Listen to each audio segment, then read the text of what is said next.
We got a brand new product for the Can-Am Defender. Before we get to it, HunterWorks belt, best belt on the planet. Works amazingly well on this Defender. Check them out. Make sure you subscribe, like, ring the bell, all that good stuff.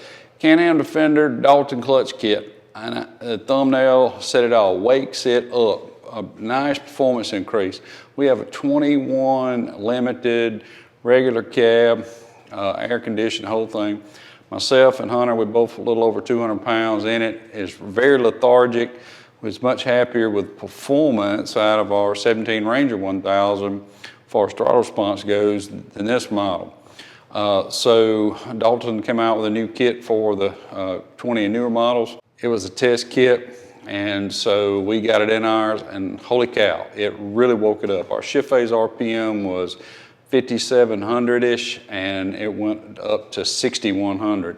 And just that change in 400 RPM during shift phase made a humongous difference. I mean, it's really sporty to drive, throttle response is there, and the good news is I didn't notice any more RPM when driving slow, and no drivability issues on engagement RPM, etc.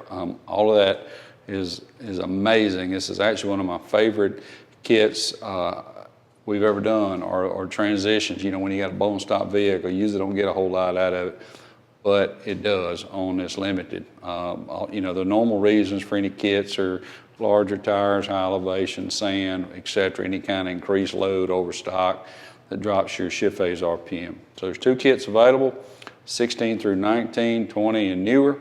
The reason for that is in 20 they went to a different secondary. They used to have a 2-roller style, now 3-roller style like an X3 has, and so therefore there's two different kits. The 16 and newer, the 16 through 19 comes with primary spring, secondary spring, and a billet helix. No fly weights needed, change. The 20 and newer, I don't have that kit here on the table with me. It's in the vehicle, it's actually behind the camera. It comes with 3 adjustable weights and a primary spring and a billet helix for the secondary. It uses stock secondary spring. I'm telling you, it really woke it up. You will be thrilled. You know, some vehicles, like I said, some of the stock ones without the cab and, you know, don't have a windshield, no bigger tires, it won't get quite as much. Add those bigger tires, or you got the cab, etc. Nice difference.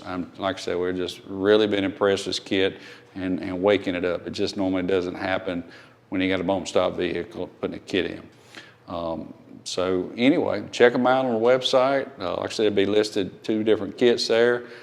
Don't forget our HunterWorks belt for it. I will remind you, anytime you're buying new belts of any brand and you're doing clutch kits, it behooves you, if your old belt is still good, do setup on your kit, get adjusted shift phase where you want, then put a new belt on and wait a couple of 100 miles because you're always going to get dropped shift phase RPM with a brand new belt. Why? Because it's basically wider, because it's new or thicker, however else you want to call it, this way, and it needs to get fully limbered up, and that's going to take a couple 100 miles.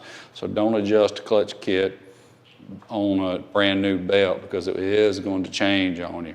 So if you have the opportunity to use an older belt that's in good shape, that's one I would get it set up with.